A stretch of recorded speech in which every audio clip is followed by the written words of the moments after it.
오늘은 찬송가 조그맣게 틀어놓고 쭉 이어서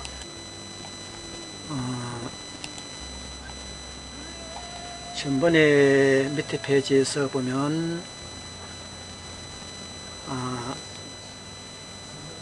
다윗 왕에 대해서 설명을 드렸잖아요. 그래서 다윗 왕이 어떻게 해서 태어났는가, 이 마태복음에 보면 처음에 이렇게 아브라함 자손요부터 해가지고 낳고가 나오고, 족보가 구약에서는 이제 빠들로 이제 족보가 나옵니다. 그런데 여기서 오늘 인터넷 교회 선교 예배 복음성 작곡 22편 오장로가 여러분에게 오늘 보내드릴 말씀은 룻에 대해서 한번 같이 성경을 읽으면서 알아보겠습니다. 이 룻은 룻기는 사사기 다음에 바로 나오는 장으로서 총 4장까지 밖에 없습니다. 그래서 전체를 다 못 읽고 후반부를 이제 읽어드릴 거고, 전반부에 대한 거는 룻기 전체 자체가 다가 4장까지 밖에 없기 때문에 전체를 제가 여러분에게 소개해 드리겠습니다. 이 룻이라는 사람은 여잔데 성경의 역사에는 여자에게 손이 이어지는 법은 없습니다. 그래서 손이 이어지는 법이 없고, 또 쭉 보면은 아내 이름은 거의 안 나오는 데가 많아요. 나오는 데도 물론 있죠. 뭐 아브라함 같은 데는 사라도 나오고 나오는데, 이 룻에 대한 역사를 보면은 다윗이 어떻게 태어났는가 하는 것을 알 수가 있습니다. 그래서 다윗의 역사 위에 룻이라는 중요한 인물이 있습니다. 그래서 여자로 통해서 손이 여자로 통해진 건 아니지만 여자의 이름을 통해서 같이 이어지는 역사가 납니다.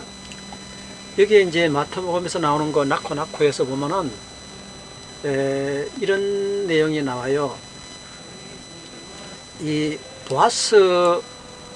보아스라는 사람이 있는데, 보아스가 이 룻과 결혼해서 오벳을 낳습니다. 오벳은 이새를 낳고, 이새는 다윗을 낳지요. 우리 다윗 왕에 대해서 밑에 알아봤잖아요. 그럼 이 다윗이 이제 또 역으로 다윗의 이제 빠들 이새의 빠들 오벳의 빠들 보아스인데, 이 오벳의 마들이 룻입니다. 그럼 오늘 이 룻이 이 다윗의 아버지 할아버지 징조 할머니, 다윗의 징조 할머니에 대해서 오늘 한번 같이 알아보겠습니다. 그래서 이 보아스보다도 다윗의 이 징조 할머니가, 징조 할아버지인 보아스보다도 다윗의 징조 할머니인 룻이 더 성경에서 유명한 인물로 등장합니다.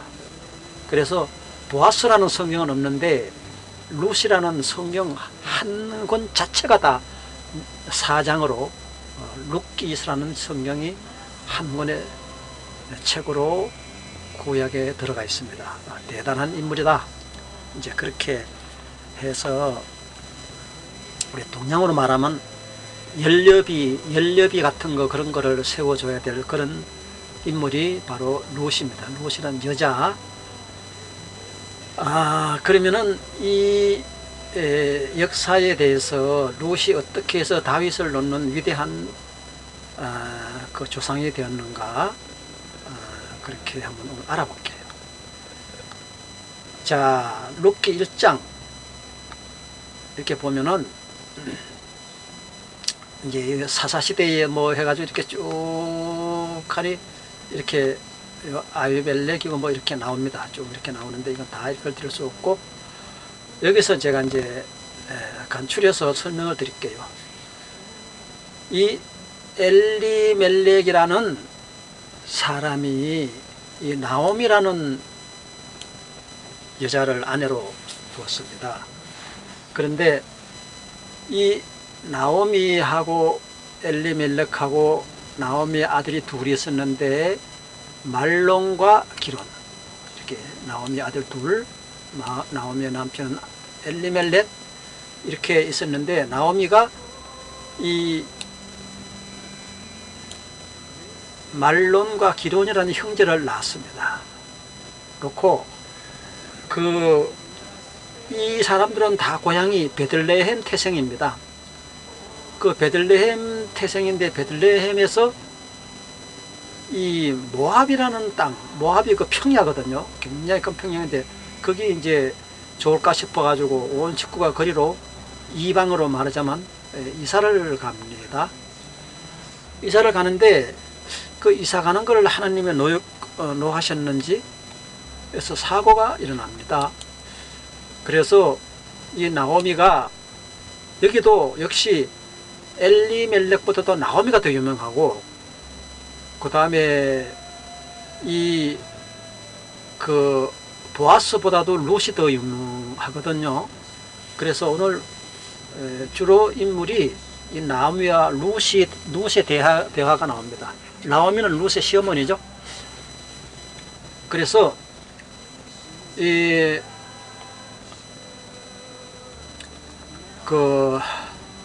나오미가 이제 아들 둘, 말론과 기론을 형제를 낳아가지고 모압 지방에 이제 가서 이제 사는데, 그러다 보니까 자동으로 아무래도 어디가 살면은 예를 들어서 부산으로 이사가 사는데, 뭐 대구 사람과 결혼한다든가, 뭐 서울 사람과 결혼한다든가, 뭐 광주 사람과 결혼한다든가, 이런 게 잘 안 되는 거잖아요. 그 부산가 살면 대체로 부산 사람하고 총각으로 어릴 때부터 크고 했으면 거기서 결혼을 하는 게 옛날에나 지금이나 보통 평범한 그런 생활 방법이잖아요. 그래서 이분들도 그런 생활 방법 법칙에 따라서 이 아들 둘을 데리고 모압 평야라는 그 기름진 평야에 가서 이제 좋다고 가서 살았는데, 모두 베들레헴에 태어나가지고 살았는데, 이 말론과 기련이 그 모압에서 장가를 갑니다. 그러면 그때 이 이스라엘 법으로 말하면은 그런 게 있을 수 없는 일이에요. 그 유태인들은 이방인들과 결혼을 안 하고, 그 유태인의 법도에 보면은 자기의 그 혈통과 동족을 이 사람들을 얼마나 챙기느냐 하면은, 절대로 남의 씨를 안 받으려고, 예를 들면은 뭐 삼형제가 있었다 가령, 그러면은 그 맏형이 결혼을 해가지고 살다가 애기도 못 낳고, 애기 있으면 돼 달라. 근데 손을 보는 게 사람들은 목적이니까, 뭐 지금 요즘 같이 뭐 그 자손에 대한 그런 관심 없고, 무슨 뭐 에로스 사랑 이런 데만 관심 있는 요즘 시대와는 판이하죠. 그때는 뭐 사랑 이런 거는 관심 없고, 어떤 자녀를 놓는다, 어떤 씨를 맺어 놓는다, 이것만 이 사람들은 중요하니까, 뭐 지금도 이분들은 그런 것을 많이 중요시 여겨요. 그래서 삼형제가 있었는데 맏형이 만약에 장가를 가서 결혼생활 하는데, 그 맏형 부인이 애기도 못 낳았는데 맏형이 죽었다. 응? 죽었다.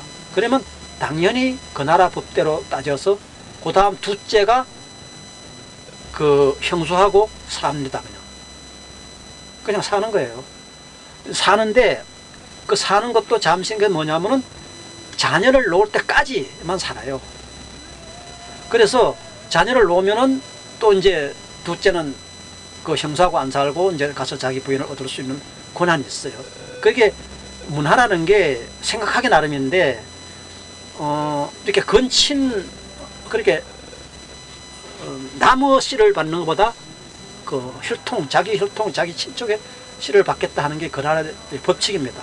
그래서 뭐 아브라함이나 이 모든 사람들 보면 전부 다 그 외갓집에 가가지고 처갓집에 가가지고 아들도 처갓집이 되고 손자도 처갓집이 되고 이런 식으로 많이 된다. 외사촌하고 많이 결혼을 했는 걸 우리가 역사로 봤죠, 그동안에.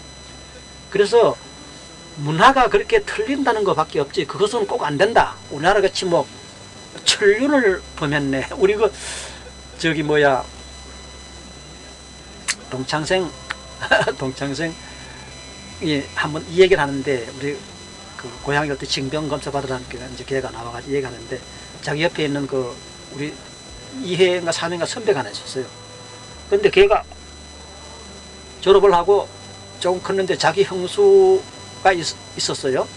근데 그 얘는 이제 한창 커올 가고 뭐 17살 18살 커올 가고 자기 형수하고 자기 형님하고 이제 결혼해서 사는데, 이 녀석이 자기 형수하고 짝꿍 돼가지고 그러니까 자기 형수를 들고 밤에 야간 도전한 거야. 그러니까 이제 물론 유대나라법이라 하더라도 그건 안 되는 거지. 그거는 간음이고 그건 정말 죄죠. 그래서 우리 동창회에 가서 그런 얘기 했더니만 뭐 천륜을 범했다고, 천륜을 어겼다고 뭐 막 이제 그러는데, 이 유대나라법에는 뭐 천륜 그런 것이 천륜이 아니라는 거지. 이 삼형제가 있어가지고 맏형이 결혼해서 자기 아내하고 살다가 아들이 하나 있으면 그건 뭐 끝났고, 아들이고 딸이고 하나 있으면 끝났고, 없으면은 없는데 죽었다 그러면 당연히 둘째하고 살아요. 사는 것도 애기 놓을 때까지. 근데 또 그냥 불행한 경우를 말하는데, 그 둘째가 또 죽으면 또 셋째가 어리단 말이에요. 예를 들어서 첫째 둘째는 뭐 그것도 커가지고 바로 그냥 이렇게 같이 부부 생활할 수 있는데, 셋째는 아주 어리다 이거예요. 뭐 아직 10살도 안 됐다 이거예요. 그러면 그 맏형이 장가간 그 부인이 맏아들하고 살다가도 남편 죽었고, 둘째 시동생이죠. 시동생하고 살다가도 시동생 죽었고, 그러면은 그것도 아들을 못 낳았다 이거예요. 그러면 그 셋째가 어리면은 그 클 때까지 기다리는 거예요.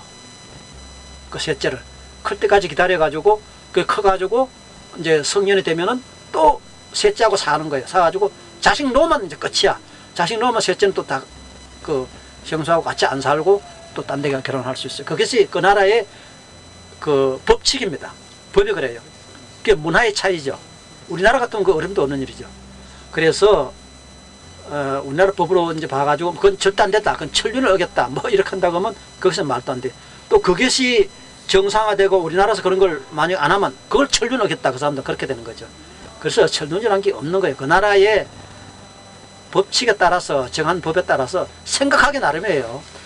그래서 이 유대나라, 지금의 이스라엘도 마찬가지고 법에는 그러한 제도가 있습니다. 지금도 아랍인들은 뭐 여자들 3명씩 4명씩 막 뒤로 살아요. 전에 내가 그 현장에 일하러 갔더니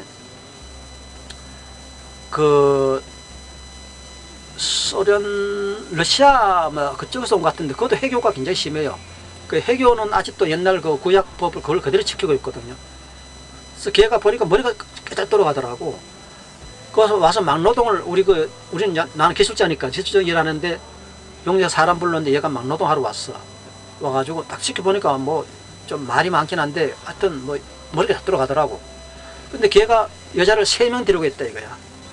3명 데리고 있는데 그 와서 이제 일당을 받잖아요. 하루에 일당을 받으면은 이제 그때는 이제 그 잡부들 급비가 10만 원 쓰겠는데 지금은 15만 원도 더 되죠. 10만 원 쓰겠는데, 그러면 부인이 셋이면 이렇게 10만 원을 받아가면 어떡하냐 물었다니까 걱정할 거 없대. 그런 거 하지 말래. 딱 지정에 가면은 돈을 딱 벌어오면은 부인 셋을 앉혀놓고 자기하고 앉아가지고 그냥 4등분으로 가른다는 거야. 그 2만 5천 원씩 10만 원 벌어. 2만 원씩 갈라가지고 첫째 분, 둘째 분, 셋째 분 자기 이렇게 가지고 각자 또 생활을 한다노만.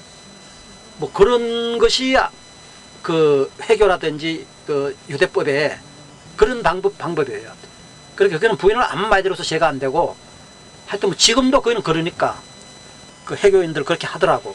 그래서 그 법이 지금 이 오늘 나오미와 룻에 대한 법, 그런 법도 안에서 우리가 들어가서 생각을 해야지, 우리가 이렇게 우리나라 법으로만 우리나라 법만 원칙법인 줄 알고 에이 그 무슨 완전 개파이네 뭐 이런 식으로 생각하면 안 됩니다. 그래서 그 나라 법은 또 그 나라 문화가 그렇다는 걸 인정해주고 여러분은 이해하면서 들으시기 바랍니다. 자, 그 나라의 법에 그 집안 그 구성에 대한 관계를 제가 미리 말씀을 드리는 거예요. 그래야 오늘 성경 읽을 때 이해가 잘 됩니다. 자, 이제 이 나오미의 남편이 엘리멜렉인데, 엘리멜렉의 친척이 말하자면 사촌, 육촌, 팔촌 이런 친척이 있었어요. 그래 친척이 있었는데 그 친척이 이제 밑에 이제 이름이 나옵니다. 그래서 그 친척이 오늘 룻의 남편으로 되어지는 그런 역사가 일어납니다. 자, 그러면 볼게요. 자, 이제 여기 대한 거는 지금 봤죠? 나오미와 룻이 시어머니와 며느리가 오르바도 이 형제 중에 며느리고 둘째 며느리고, 룻과 오르바는 며느리, 말론과 기료는 나오미 아들 형제, 엘리멜렉은 나오미의 남편. 이렇게 우선 먼저 알고 있으면 지금 읽을 때에 이해가 잘 됩니다. 자, 우리 6절부터 읽어볼게요. 모압 지방에 사는 동안에 나오미는 주님께서 백성을 돌보셔서 고향에 풍년이 들게 하셨다는 말을 듣고 두 며느리와 함께 모압 지방을 떠날 채비를 차렸다. 이 채비를 차린 거는 왜 그러냐 하면은, 자, 여기까지 해놓고 내가 이제 올라와서 다시 설명을 할게요. 저 위에 내용이 많으니까 그거를 이런데 내가 말로 설명해 놔요. 이 나오미가 그 베들레헴 전부 다 이 태생인데, 베들레헴에 태어나가지고 엘리멜렉하고 이제 결혼해서 사는데, 살다가 모압이라는 지방에 평야가 나르고 기름지고 땅이 좋다 해가지고 거기서 좀 돈 좀 벌까 하고 이사를 간 거예요. 이방으로 이사를 갔는데, 이 나오미가 거기로 이사 가서 정말 나오미가 말한 대로 하나님이 벌을 내려서 그런가는 몰라도 거기 가서 사는 동안에 이 엘리멜렉이 죽습니다. 그러니까 나오미가 과부가 됐죠. 그런데 엘리멜렉이 죽고 조금 얼마 있다가 맏아들 기료 말론도 죽습니다. 그리고 또 나오미가 과부 됐는데 졸지에 이제 룻도 과부 됐네. 그런데 조금 살다가 기론도 죽습니다. 그 모압 지방에서. 그러면 기론의 부인은 오르바도 과부 됐네. 그러면 나오미, 룻, 오르바 세 사람이 졸지에 그 나라 가서 그 모압 지방에 가서 살다가 과부가 다 돼버린 거야. 그러니 이게 무슨 살맛이 나겠느냐고요. 네. 살맛이 나겠느냐고. 멀쩡한 나오미 신랑 죽었지, 맏아들 죽었지, 두째 아들 죽었지, 다 죽었었고, 덜렁하니 아무 힘 못 쓰는 여자들 셋만 남았으니 이렇게 기가 막힐 노릇 아니요. 그러니 다른 사람도 다 속이 타지만 이 나오미의 속이 얼마나 탔겠느냐 이 말이에요. 그래서 이 나오미와 룻과 오르바 이 세 명이 지금 거기서 다 각자 남편들을 다 잃고 어찌 해야 되나 하고 땅만 치고 울다가, 그래서 드디어 안 되겠다, 하나님이 이방으로 간 것을 원치 않아서 우리를 벌을 내리신 거다, 나오미가 이렇게 생각하면서 나오미가 여기서 이제 어떻게 해야 되겠다 하는 게 나오는 거죠. 이 모압 지방에서 사는 동안에 나오미는 주님께서 백성을 돌보셔서 고향에 풍년이 들게 하셨다는 말을 듣고 두 며느리와 함께 모압 지방을 떠날 채비를 했다. 그래서 모압 지방에서 완전히 쪽박을 차고 그렇게 남자도 다 잃어버리고 여자만 셋이서 살고 있는데 자기 고향 베들레헴 그쪽에는 그쪽에도 풍년이 들었다 하는 소리 듣고 모압 지방을 떠날 차비를 합니다. 셋이가. 그래서 나오미가 살던 곳을 떠날 때에 두 며느리도 함께 떠났다. 그들은 유다 땅으로 돌아가려고 길을 나섰죠. 8절 길을 가다가 나오미가 두 며느리에게 말했습니다. 너희는 제각기 친정으로 돌아가거라. 너희가 죽은 너희의 남편들과 나를 한결같이 사랑하여 주었으니 주님께서도 너희에게 그렇게 해주기를 나는 빌다. 빌고 기도한다. 그러니까 너희들 둘이는 다 뿔뿔이 흩어져 가지고 너희 친정으로 돌아가서 새로운 인생을 살아라 하고 나오미가 두 며느리에게 말을 합니다. 그래서 너희가 각각 새 남편을 만나서 행복한 가정을 이루도록 주님께서 돌봐주시기를 나는 바란다. 빈다. 기도한다. 이렇게 나오미 시어머니는 두 며느리에게 말했습니다. 나오미가 작별하려고 그들에게 입을 맞추니 며느리들이 큰 소리로 울면서 말했습니다. 아닙니다.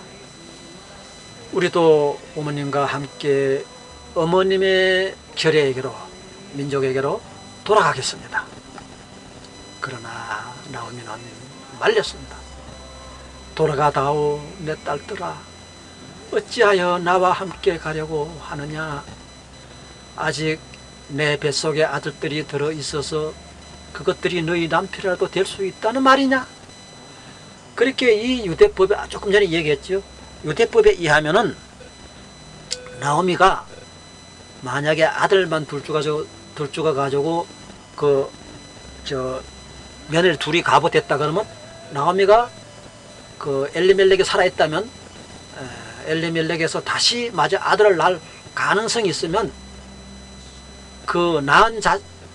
나오미가 아들을 낳으면은 그 어린애가 다 클 때까지 둘이가 기다려야 되는 거예요.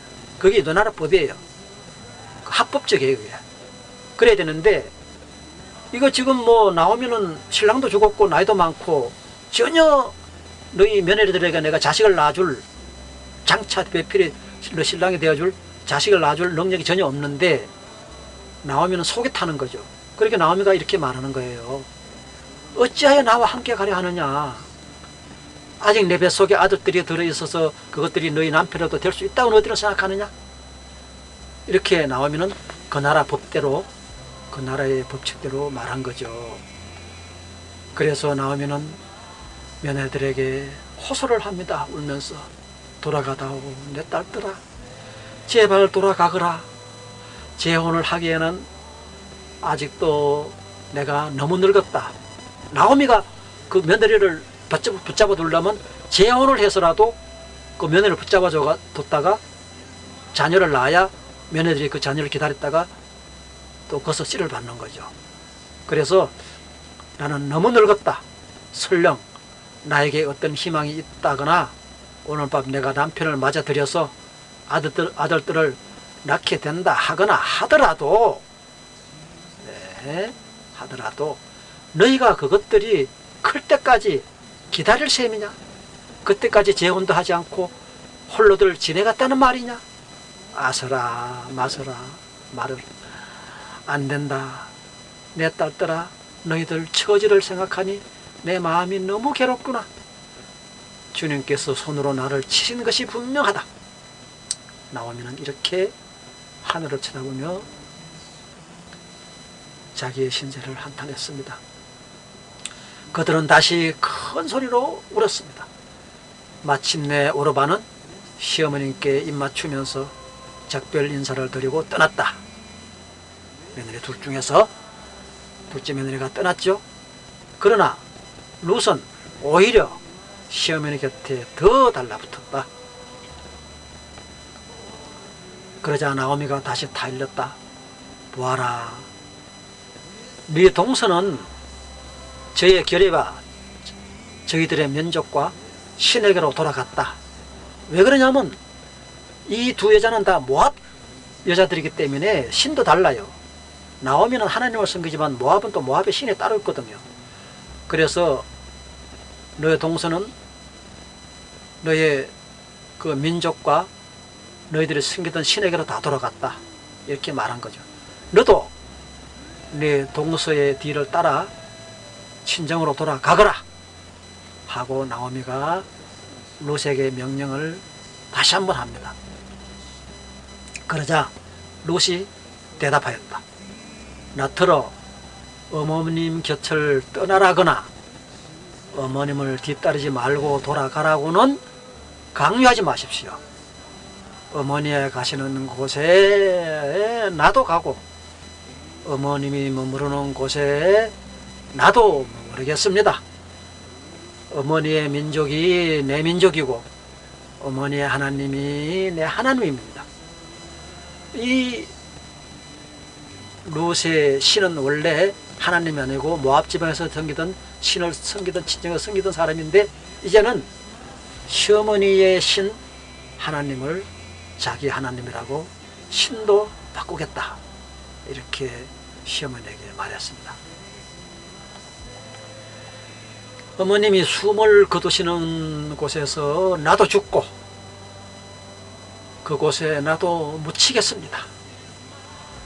죽음이 어머님과 나를 떼어놓기 전에는 내가 어머님을 떠난다면 주님께서 나에게 벌을 내리시고 또 더욱더 내리신다 하여도 달게 받겠습니다. 절대 안 떠나겠다 이거죠. 목숨이 끊어질 때까지 시어머님과 같이 하겠다. 롯이 이렇게 말했습니다. 나오미는 롯이 자기와 함께 가기로 굳게 마음먹은 것을 보고 더 이상은 말리지를 않았습니다. 그 두 사람은 길을 떠났습니다. 베들레헴에 도착했습니다. 그들이 베들레헴에 도착하니 온 마을이 모기가 떠석하였습니다. 하나는 개들이 이게 정말 나오미인가? 하고 말했습니다. 옛날에 친구였던 자기가 모압으로 떠나기 전에 친구였던 사람들이 나오미를 보고 이렇게 말해줍니다. 나오미가 그들에게 대답하였다. 나를 나오미라고 부르지들 말라. 전능하신 분께서 나를 몹시도 괴롭게 하셨으니 이제는 나를 마라라고 불러라. 이렇게 나오미는 자기 성을 이름을 바꿔서 불러달라 그랬어요.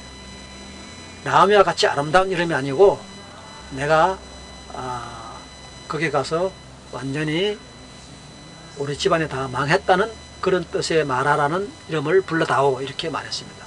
나는 가득히 찬 채로 한마디로 부자로 이것을 떠났지만은 그러나 주님께서는 나를 텅 비어서 돌아오게 하셨다. 주님께서 나를 치시고 전능하신 분께서 나를 불행하게 하셨는데 이제 나를 나오미라고 부를 까닭이 어디에 있겠느냐. 이렇게 하면서 나오미는 모압 여인인 며느리 롯과 함께 모압 지방에서 돌아왔다. 어디요? 베들레헴으로. 그들이 베들레헴에 이르렀을 때는 보리를 거두기 시작할 무렵이었습니다. 이렇게 2장에 들어갑니다. 4장까지 있어요.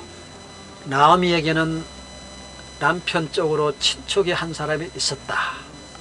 그는 엘리멜렉과 집안간으로서 재력이 있는 사람이었었다. 그의 이름은 보아스이다. 보아스는 나오미의 남편과 8촌, 9촌 이런 식으로 친척이었습니다.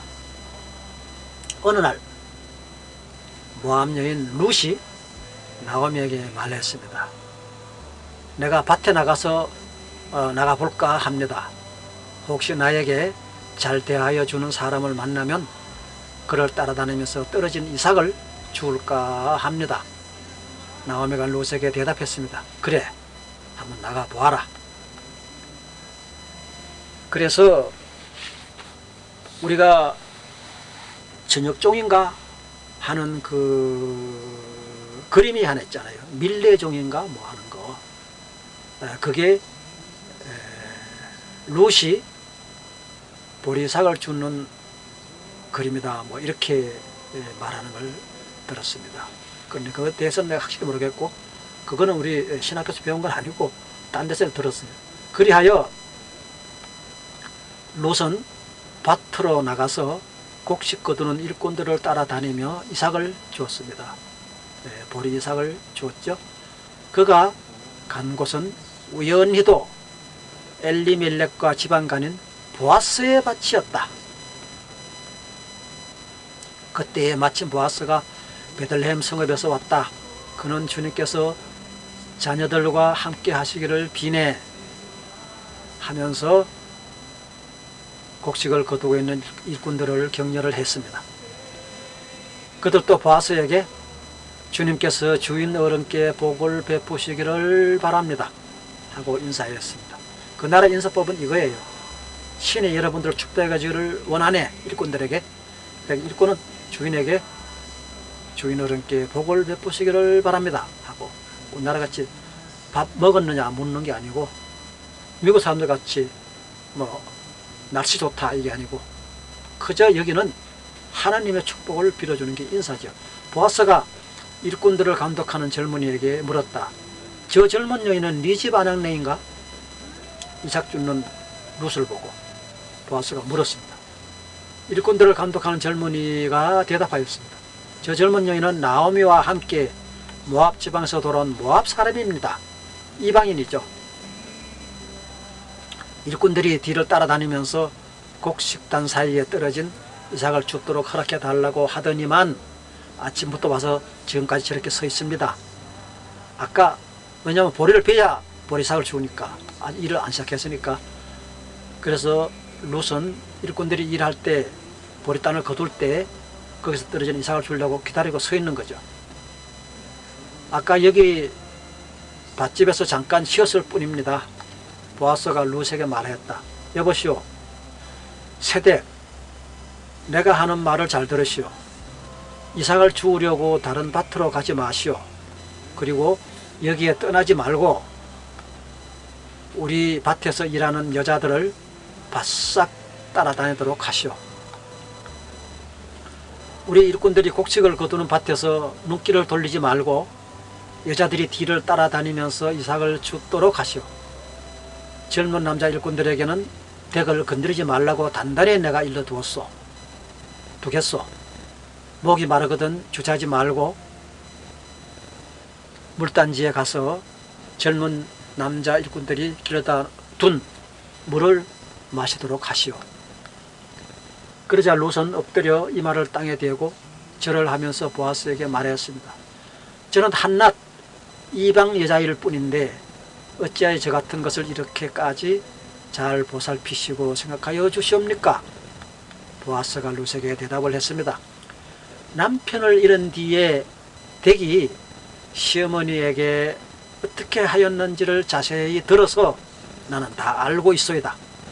덱은 친정 아버지와 어머니를 떠나고 태어난 땅을 떠나서 엊그제까지만 해도 알지 못했던 다른 백성으로 오지 않았소. 덱이 한 일은 주님께서 갚아주실 것이요, 어찌 덱에서 주 이스라엘의 하나님의 날개 밑으로 보호를 받으려 왔으니, 덱은 하나님의 보호를 받으러 왔으니 그분께서 덱에게 넉넉히 갚아주실 것이요 하고 보아스는 룻에게 축복을 빌어 주었습니다.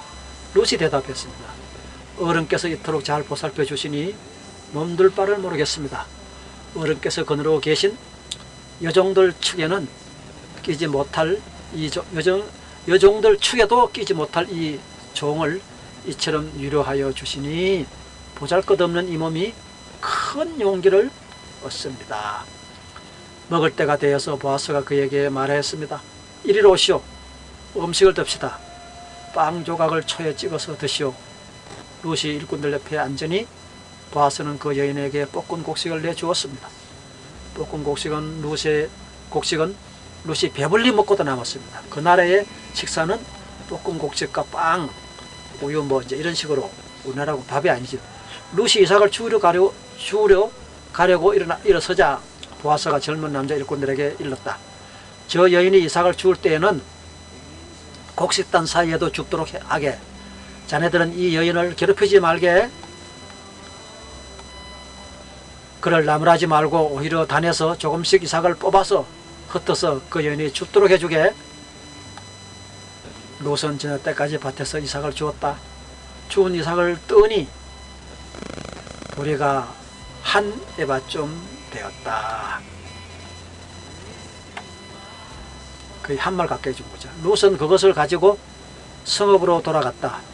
롯은 주워온 곡식을 시어머니에게 내보였습니다. 배불리 먹고 남은 볶은 곡식도 꺼내어 드렸습니다. 시어머니가 그에게 물었다. 오늘 어디서 이삭을 주웠느냐? 어디서 일을 하였느냐? 너를 이처럼 생각하여 준 사람에게 하나님이 복을 베푸시기를 바란다. 그러나 롯은 시어머니에게 자기가 누구네 밭에서 일하였는지를 쭉 상세히 설명했습니다. 오늘 내가 가서 일한 밭의 주인 이름은 보아스라고 합니다. 나오미가 며느리에게 말했습니다. 그는 틀림없이 주인께 복받을 사람이다. 주인께 복받는다 하는 말은, 주님께 복받는다는 말은 하나님께 복받는다는 말이죠. 그 사람은 먼저 세상을 뜬 우리 식구들에게도 자비를 베풀었더니 전에 자기 엘리멜렉하고 죽었을 때 보아스가 와가지고 거기서 부조를 많이 하고 자비를 베푸는 일이 있었다고 나오미는 며느리에게 말했습니다. 살아있는 우리에게도 한결같이 자비를 베푸는구나. 나오미가 그에게 말을 계속하였습니다. 그 사람은 우리와 가까운 친척이다. 그는 집안간으로서 우리를 맡아야 할 사람이다. 모압 여인 룻이 말했습니다. 그뿐이 아닙니다. 그가 데리고 있는 젊은 남자 일꾼들이 곡식 단 거두기를 다 끝날 때까지 그들을 바싹 따라다니라고 하였습니다. 나오미가 며느리 룻에게 일렀습니다. 얘야, 그가 데리고 있는 젊은 여자들과 함께 다니는 것이 좋겠구나. 젊은 남자 일꾼들에게 시달림을 받다가 다른 밭으로 가지 않아도 되니 말이다.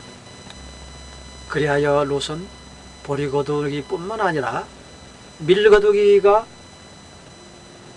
끝날 때까지도 보아스의 집안의 젊은 여자들을 바싹 따라다니면서 이삭을 주었습니다.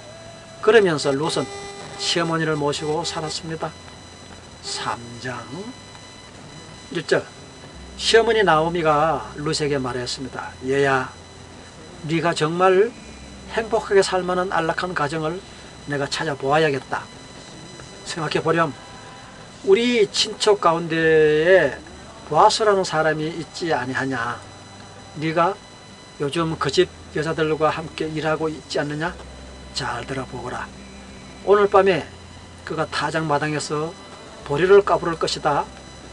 너는 목욕을 하고 향수를 바르고 고운 옷으로 몸을 단장하고서는 타작마당으로 내려가거라. 그 사람이 먹고 마시기를 마칠 때까지 너는 그가 눈치채지 못하도록 조심하여야 한다. 그가 잠자리에 들 때에 너는 그가 눕는 자리를 잘 보아두었다가 다가가서 그의 팔찌를 들치고 누워라. 그러면 그가 너의 할 일을 일러줄 것이다. 롯이 시어머니에게 대답하였다. 어머니께서 일러주신 대로 다 하겠습니다. 그는 타작마당으로 내려갔습니다. 시어머니가 시킨 대로 다 하였습니다. 보아스는 실컷 먹고 마시고 나서 흡족한 마음으로 낯가리 곁으로 가서 누웠습니다. 롯이 살그머니 다가가서 보아스의 팔찌를 들치고 누웠습니다. 한밤중이 되었을 때에 보아스는 으스시 떨면서 돌아 눕다가 웬 여인이 자기 발치에서 누워있는 것을 보고 깜짝 놀라면서 누구요? 하고 물었습니다. 롯이 대답하였습니다. 어른의 종 룻입니다. 어른의 품에 이 종을 안아주십시오. 어른이야말로 우리 집안 어른으로서 저를 맡아야 할 분이십니다.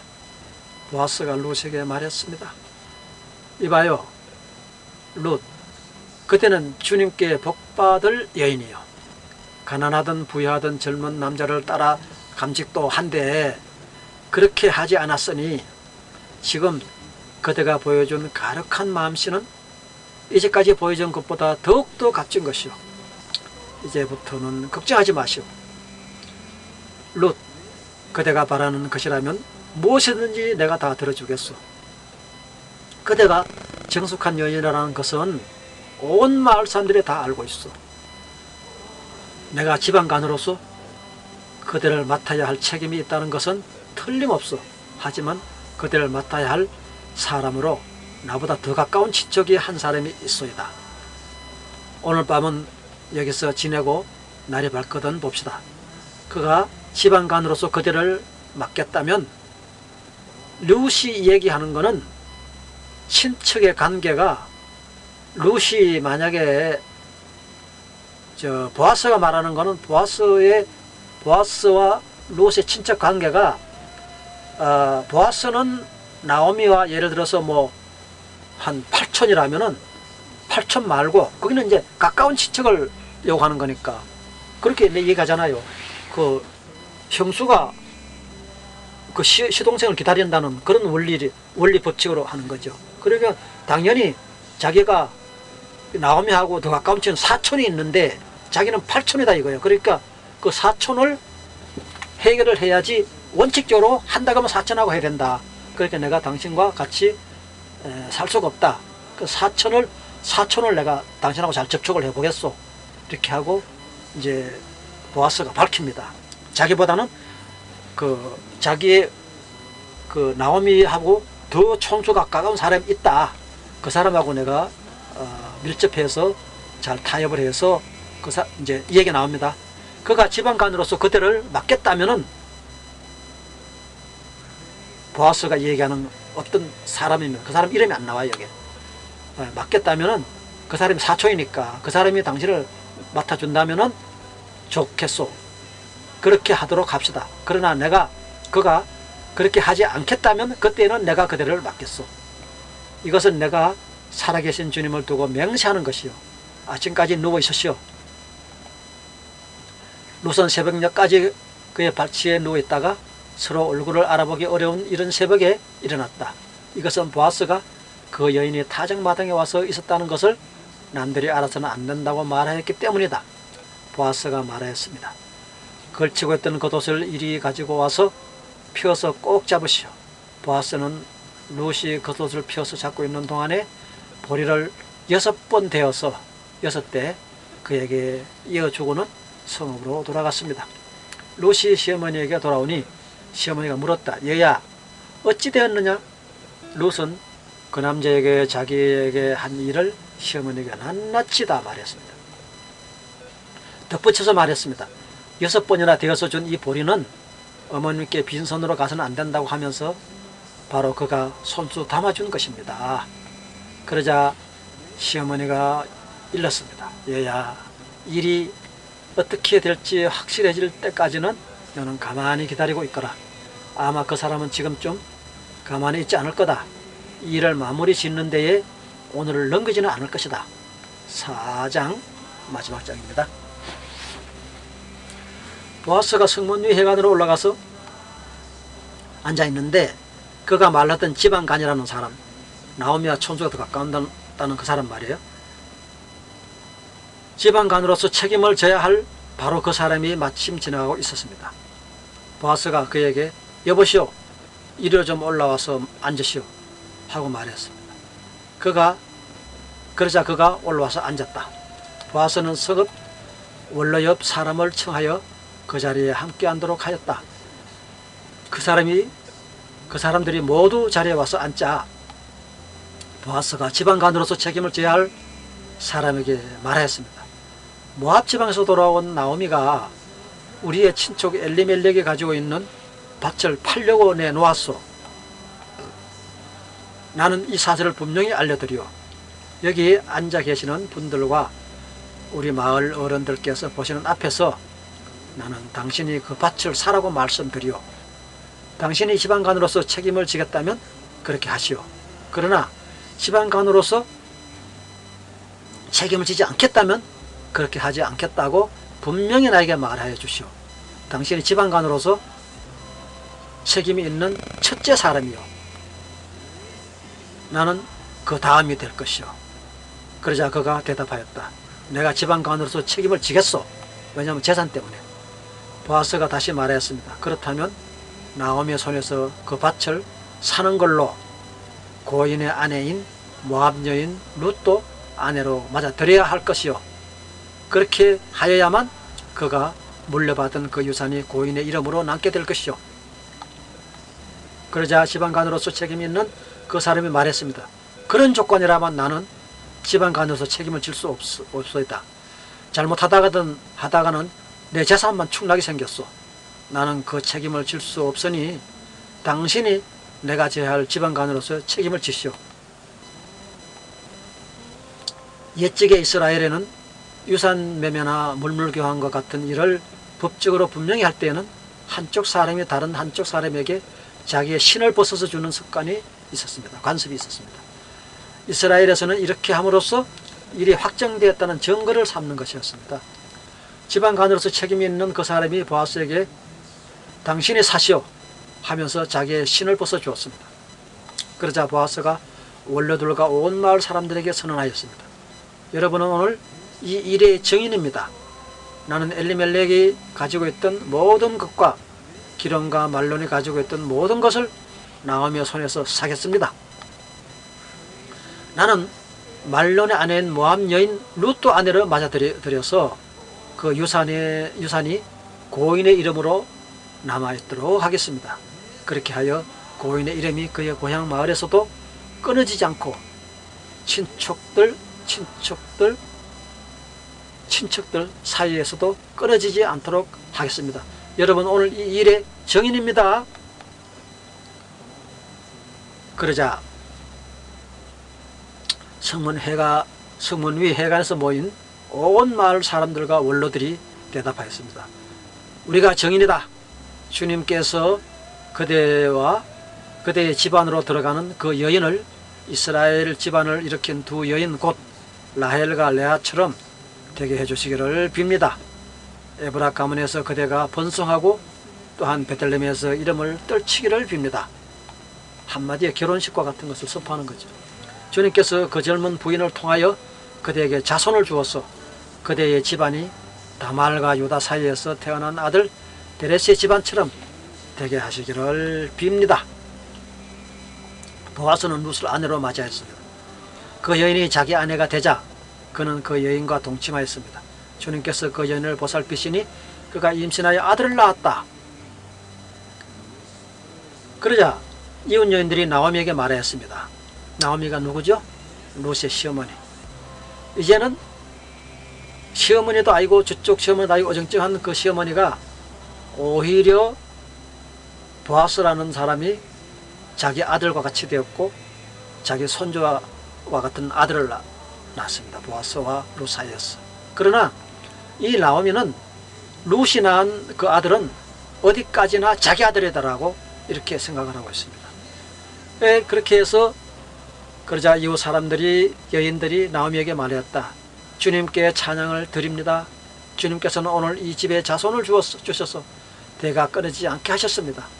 그의 이름이 이스라엘에서 늘 길이 이어지기를 바랍니다. 시어머니를 사랑하는 며느리, 아들 7보다도 더 나은 며느리가 아기를 낳아주었으니 그 아기가 그대에게 생기를 되찾아 줄 것이며 늙어맞게 그대를 돌봐줄 것입니다. 이렇게 소원이 이어집니다. 이 우리나라에서는 불가능한 얘기죠. 그런데 그 나라 법에는 합법적입니다. 이것이. 나오미가 그 아기를 받아 자기 품에 안고 어머니 노릇을 하였습니다. 이웃 여인들이 그 아기에게 이름을 지어주면서 나오미가 아들을 보았다 하고 환호하였습니다. 그들은 그 아기의 이름을 오벳이라고 하였습니다. 그가 바로 이새의 아버지가 되는 것이죠. 다윗의 할아버지가 되는 것이죠. 그래서 오늘 이 말씀을 가지고 룻이 시어머니를 버리지 않고 효도를 했을 때 다윗 왕을 낳는 그런 훌륭한 선조가 된 것이죠. 하나님의 축복은 이와 같이 부모를 공경하는 사람에게 똑같은 며느리가 둘이 있었는데 하나는 시어머니 말대로 자기 길로 갔지만은 롯은 끝까지 죽든 살든 시어머니와 같이 하겠다고 그렇게 우겼을 때 그는 큰 영화를 보고 이스라엘 족보, 곧 세계의 족보에 롯이 올라가게 된 것입니다. 성경책에 보면 룻기라는 그 장이 당연하게 사사기 다음으로 딱 들어가 있습니다. 굉장한 위치로 차지하고 있습니다. 그래서 이스라엘 역사와 전통의 법에 따라서 오늘 롯은 큰 축복을 받은 것입니다. 근데 여러분들에게는 한국 법으로 따지면 큰 축복으로 별로 느껴지지 않을 거예요. 근데 그 나라 법으로 따지면 큰 축복이죠. 안 그러면 대가 끊어지고, 거기는 뭐 대가 끊어진다, 이것이 큰 문제가 되는 건 나라니까 그렇게 될 텐데, 대를 이어줘서 결국은 솔로몬을 낳고 다윗을 낳고 그 이스라엘 역사가 쭉 이어지는 거죠. 그 자손들이. 이러므로 우리가 하나님 앞에 기도하고 부모를 공경하면은 반드시 주님은, 우리 하나님은 여러분의 앞길을 형통하게 이렇게 열어주실 줄로 믿습니다. 할렐루야. 감사합니다.